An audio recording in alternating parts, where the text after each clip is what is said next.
Is this thing on? Hello, this is Doogie, and I am here today with a couple of the members of the band. Let's see, how should we? You're going to be a band again on this Saturday, yes, on March 3rd. March 2nd. March 2nd, sorry. Friday, March 2nd. Sorry. First mistake of the. Damn, there goes the perfect game. There goes the perfect game. This Saturday, you're going to be at 12th and Porter. It's Return to Self, of course, and that's Golden that you've already heard, and Brett is over here, the bass player and the lead singer, respectively. Thank you, first of all, for joining me, gentlemen. Yes. Have our drinks in front of us here, so cheers. There you go to you guys. Now, first of all, we have this show coming up. It is a reunion show. When's the last time you guys played together? Before the rehearsals for this show, when's the last time you guys played? We've held it in for how long? It's been November of 2008.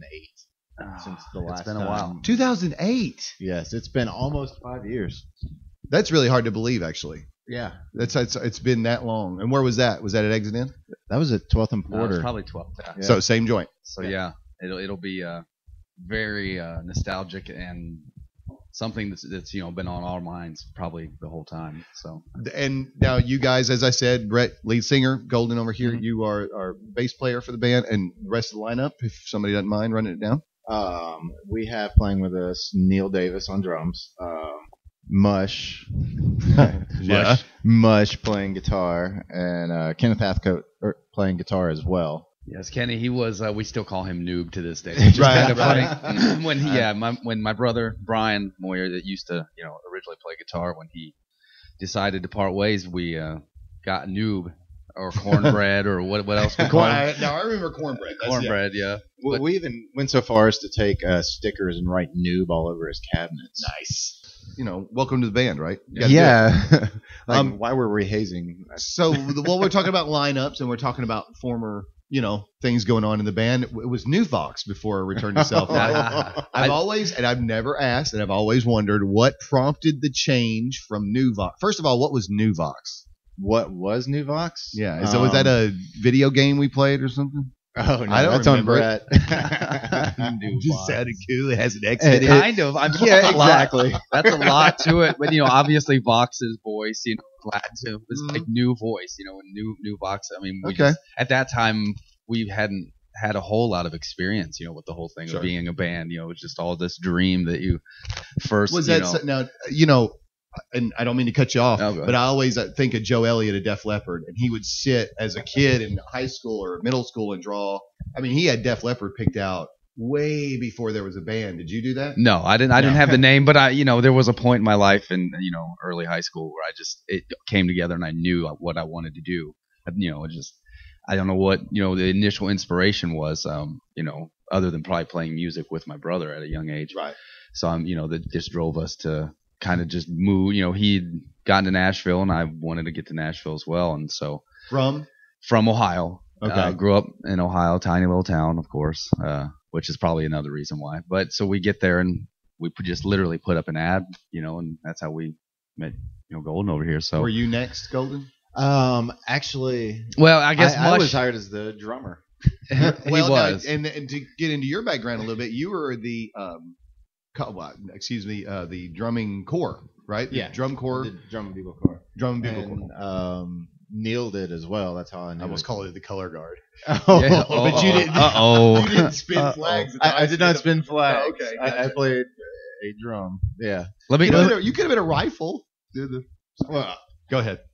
Anyway, you were in the drum and bugle corps for some time there, and you actually made some hay in that. You were in a. No, yeah. I did good with that, and like I said, Neil did too. But coming out of it, there's a certain age where you just don't march around on a field playing an instrument anymore. Well, let me say something real quick with this, because I think this is funny for myself anyway. What he's talking about, a lot of people where I come from, we don't have drum corps, or our band is like where I come from. We don't have drum corps. Okay. I mean, so I was a drummer first as well, and really? I thought I was good. Wow. I thought I was good. And I could hold my own. I would do solos, at school functions, at football games and stuff. So I thought I was really good, Mm-hmm. So when I moved here to Nashville, though, and see some of these drum corps guys with Neil included before I knew he would ever, really be in my band. I'd met him before, but these guys would blow my mind at what they could do on a drum. rhythm wise, and so I never even told any of them I played drums. Never even mentioned it. Oh, he's like, it took quite a while. It is around here. It took quite a while before I let on. Hey, I started with drums. That's great. That's cool though. No, he actually plays drums well. So now your brother Brian, who inspired you to go this direct, helped inspire you. Yeah, and he obviously also New Vox founder when we met Jason, and we had met Mush on before this time, but he wasn't a part of the. What was Brian always guitar? Yep, his dad taught him guitar at about 12.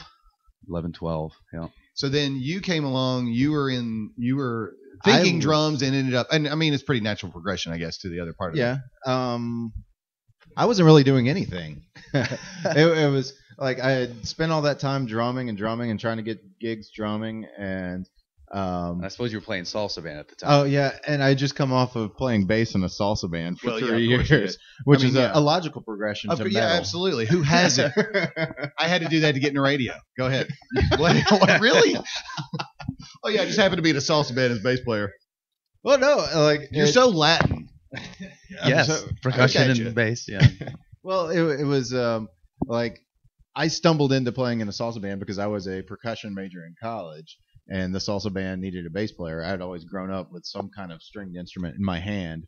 So I was like, I'll play bass. That seems pretty easy.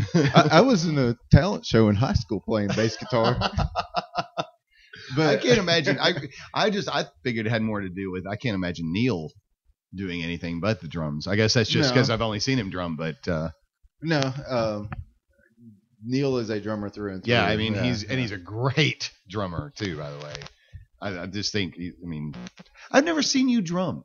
Really? I've known you for a long time. So it's weird because with social networking, you see all your old friends. Sure. And my friends are grouped into people who played drums with me and people who did not play drums with me. It's true. There's quite a lineage here. Chris Campbell comes to mind. You played drums with. He's been in all kinds of bands around here, great ones and stuff. So there are a lot of big, really talented people that came through that line of things. Chad Sexton, you're not 311, March Drum and Bugle Corps. Yeah, you're not one of them, but other than that. Okay, so now we got you guys together as a band. You're New Vox now. We came up with that name somehow. Yeah. What prompted the change to Return to Self? Do you remember that conversation? Well, we had. Is that when Todd came in? Mush? Yeah, that's when Mush came in. Yeah. Because he was in another band called Element 8.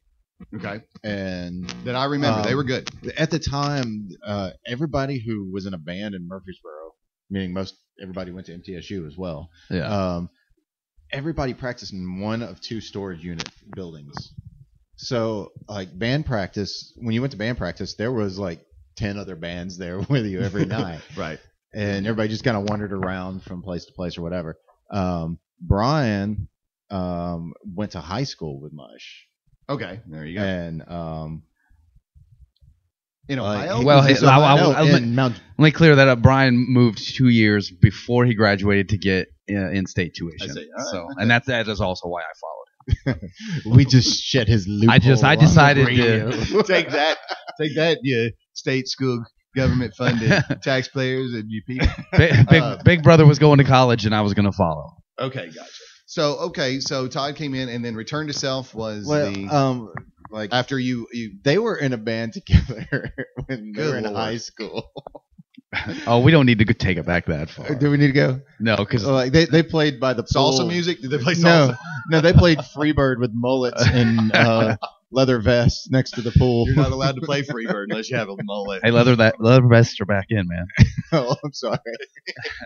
I missed the invitation. I'm just kidding. Never been a leather vest guy. But yeah, that's way back when that was the first band. So that's way back in the the placement of music. So they'd always wanted to be in a band with him again, and I met the dude. He was all right, whatever. I'll be in a band with Mush. And so we kept asking. We wanted to have 2 guitar players. We only had 1 guitar player. Yeah. Element 8 finally broke up, and he's like, okay. And that's my okay answer for everything.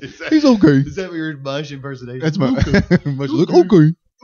But so we started off playing some of the older songs, and then we were like, no, I don't want to play this. Let's write new stuff. So we started writing new stuff, and like, all right, I guess we need to come up with a new name now.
cannot compare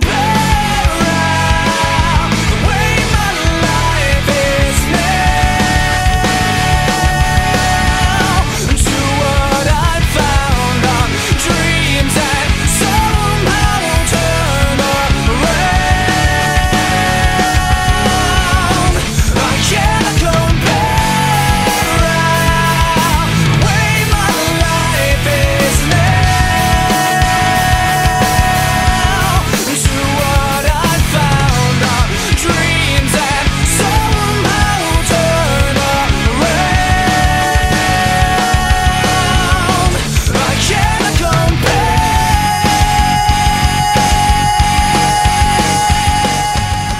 He definitely brought a new. Well, he did graduate with recording degree, so he has like a decent knowledge of music and how it needs to sound, and so he brought that. And he's extremely talented. Well, I mean, he doesn't suck as a guitar player. Right, yeah. Well, I was going to get to that also, not to discount that, but yeah, he had his background, with doing all that, in the meantime. But where he got a lot of what he has is.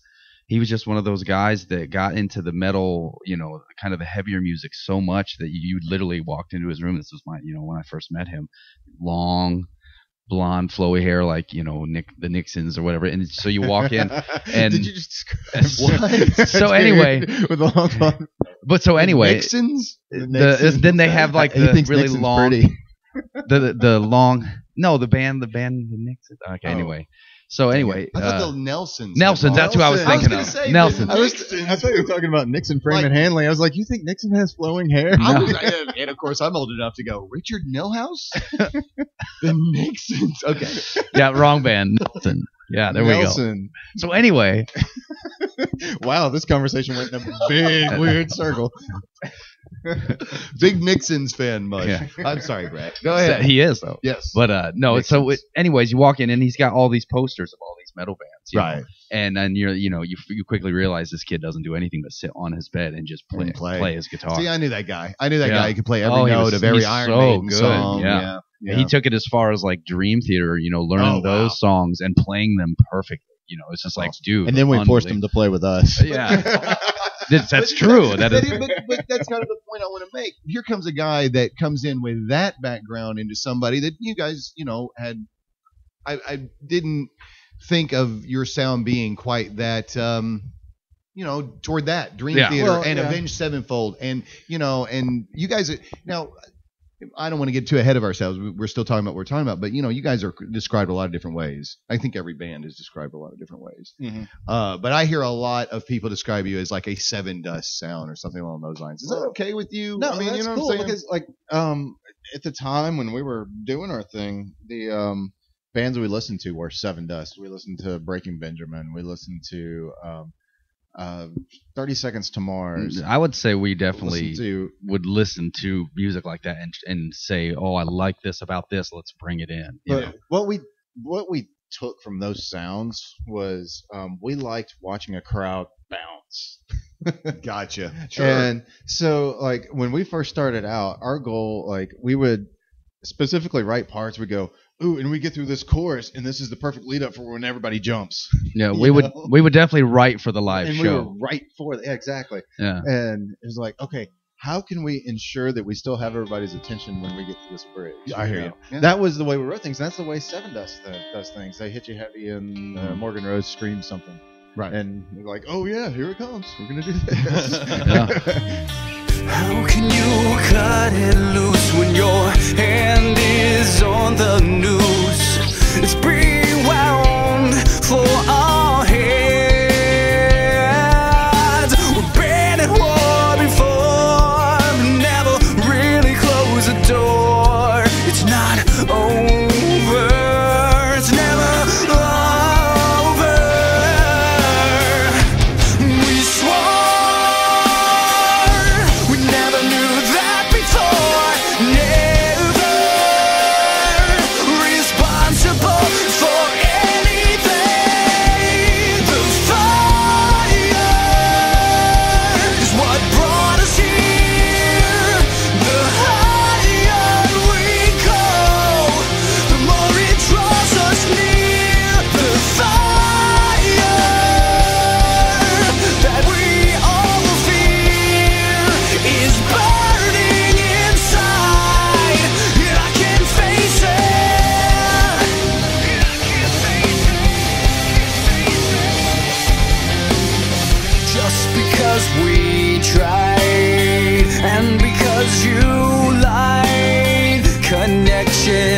consequences gone. If we don't change the way we play these games, it'll never be one. It'll not be one. We swore we never knew that before. Never responsible for anything. The fire is what brought us here. The higher we go, the more it draws us near. The fire that we all fear is burning inside, and I can't face it.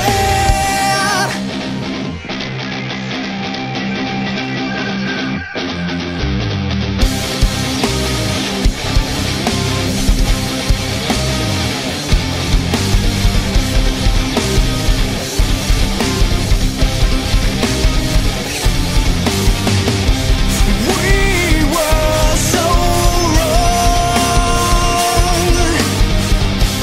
We were so wrong.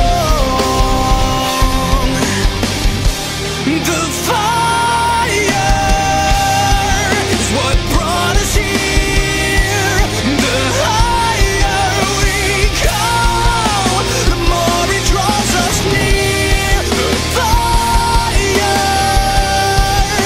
that we all fear is burning inside, and I can't face it. But at the same time, like bands like 30 Seconds to Mars was around at the time, or even take it way far back, take like Queen or the bands of that genre that could sing and do lots of harmonies. Sure. And it sounded good. Right. Like, how can we combine the element of make people bounce and jump and still pull off something that got the vocalists in us going? Yeah, because there at the time there was a lot of screaming, music, and it was when rap rock was the big, big come out, and so it was. We definitely wanted that energy that heavier, it's what I seem to call it, angrier sounding music would appeal to that crowd. But then also, someone might be like, oh, well, no, they do sing, they sing a lot, they don't just. They're still angry, but they sing about it. But they actually sing about it instead of just yelling. Well, okay, since we got on the subject of writing for the live band or for the live show, the live audience, we talked recently about, probably, if not absolutely, your biggest show would have been when you played the BuzzFest. And that is, when I describe some things, that's probably my pinnacle of the shows for that group. Yeah. Yeah. I mean, we didn't know we were walking into that night when we walked out and there were that many people standing there. It was a new experience for us. We were blown away. How long now? Let's think about a timeline here. You guys, let's think about a timeline. How long had you been together at that point? That would have been a couple years. As Return to Self, it would have only been like 3 years. 2 or 3. Right? Yeah. Yep. And then that was the 4th BuzzFest, if I'm not mistaken. Is that correct, or is it? It was 4 or 5. BuzzFest. Okay. And you were on the second stage, but I was back there, and I remember that very, very well. Obviously, we had gotten very lucky on our time placement on that night because it was just towards the end of the night, in between. I think it was Seven Dust and Velvet Revolver. And it's just like, you had plenty of time. So you couldn't ask for, just when you get into something like that, you're already excited that you're just a part of it, number one. But then when you get the lineup and you realize, hey, we got to bring this, and this could really be something for us. Well, sure, it went on your resume from then on. Exactly. With Seven Dust. But what got it for me was that's one of the moments that I definitely draw from in the things I do now is when you called all the fans butt fuckers. Is that gonna just stay with me forever? That is gonna haunt you for the rest of your life. You're the only person to run out onto a stage, probably ever in this world, and go, "What's up, butt fuckers?" What? Hey, That did happen. That did happen. Right? Is it on tape? I know it happened. I just don't know if it's actually on tape or not. Okay. Enough people know about it that it might as well be. That's awesome, and I tried to deny it, but then when I listened to it myself, I guess that's what I said. Like I said, we were excited. Like, holy crap, there's 5,000 people right there. I know you guys, and I know you guys know him. I'm afraid to even say who it is because I love the guy dearly, and I pulled him off the stage at BuzzFest and I put a microphone in front of his face, on the radio. I said, "How was that?" And he goes, "Oh, it's fucking great." I'm like, "Oh, we're on the radio, man!" But it wasn't his. It wasn't his fault. It was, he just come off stage where he just got amped up by a crowd, and I love you, Sean. So anyway, you guys are playing this show. Again, I am Doogie. That is Golden. We're talking to Golden over here, talking to Brett over here from Return to Self. Playing a show this Friday, little reunion show, big reunion show at 12th and Porter. And we've been talking about how you guys came together. MTSU was kind of the meeting point for all you guys. I don't want to get too much into breakup news or anything like that, but obviously things kind of, you guys had a kind of a big ramp up, I remember, to a video. We want to talk about that video too, and the director. What was the name of the video, first of all? Last Breath was the video.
And that's kind of from the show we were just talking about, the BuzzFest show. That kind of what started our forward motion, because I mean, you have momentum is your best friend when you're a band.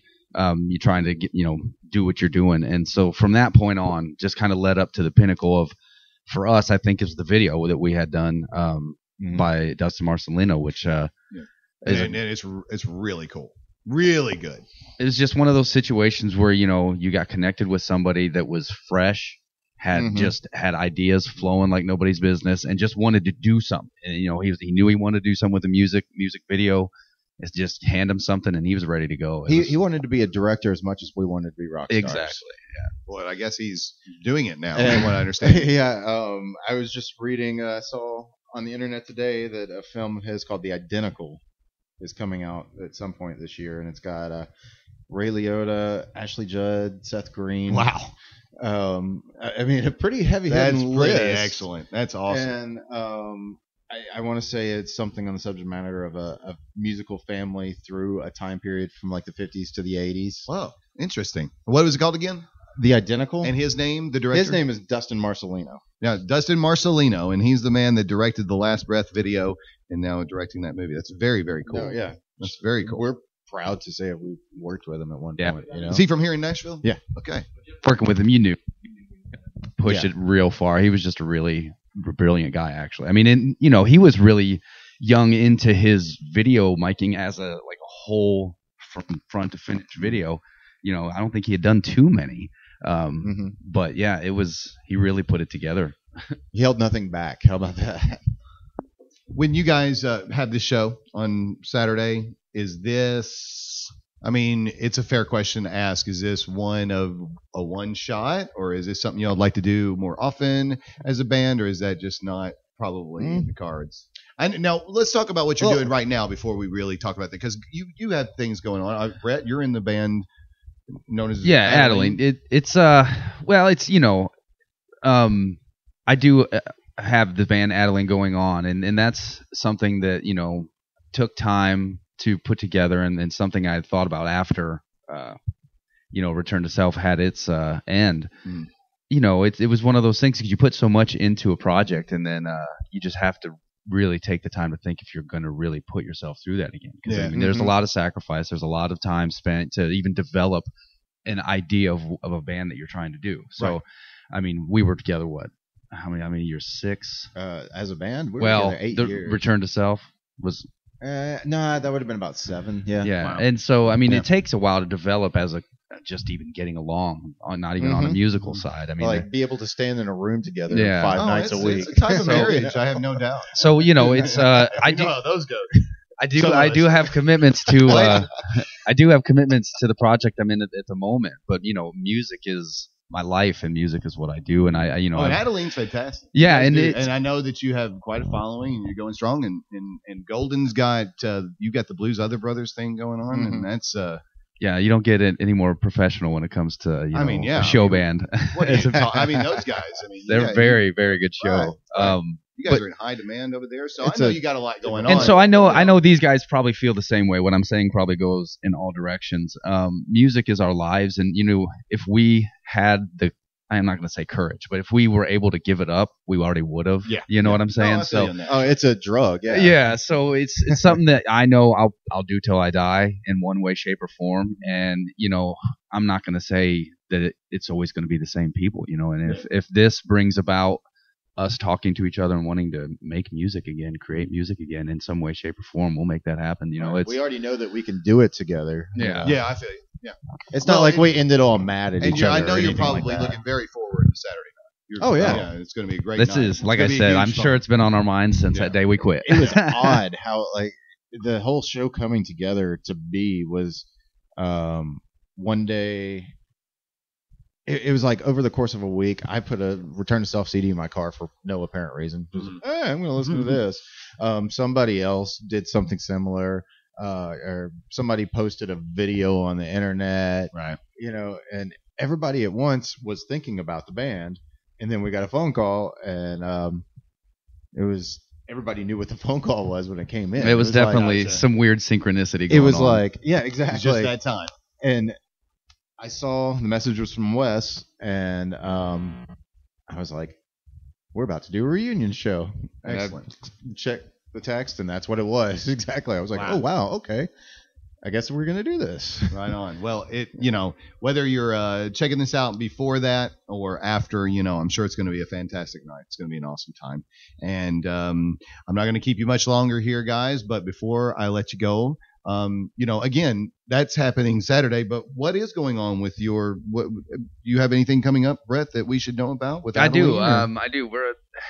It's an interesting day and age, especially not even just the music, but trying to get into business from when I was doing the return to self stuff, and every band racks their brains trying to figure out how to do it, how to make it happen. Not just on the music. It would be nice if all we could do was just write, but you can't do that until you have a team of people and you're actually making money to pay them. So from then till now, with the CDs going by the wayside and the new marketing plans, and nobody really knows, or did they ever know? Who knows? But how to do it. So it's interesting going from back then and still trying to do the same thing to now. But so we're kind of doing smaller EPs rather than full length albums. And so we do have an EP release show coming up that we're doing in Nashville. We're renting out a room called East Side or East Underground, I think they call it.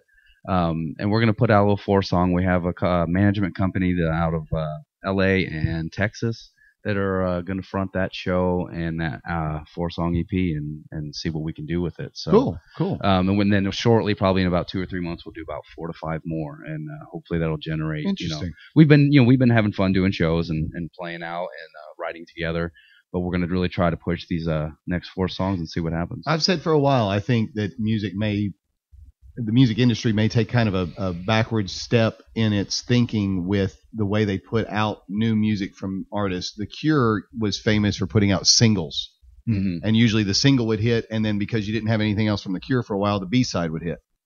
It's, just something to think about. Eventually, a greatest hits album comes out called something because it had a bunch of those songs that had already hit on radio or wherever they were hitting with the underground scene and things of that nature.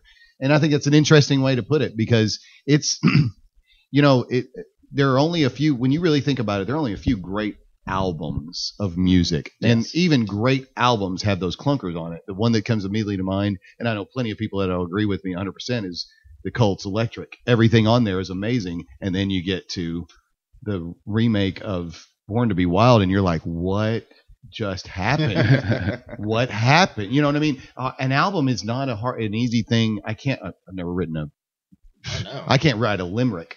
But an album's got to be difficult to write and make great front to back. Yeah, Pink Floyd could do it in Queen, but how many of them are there? I think that's intriguing because you are looking to gain an audience, and anymore, man, a single is almost an album for a lot of these bands. I think of a Fall Out Boy or something like that.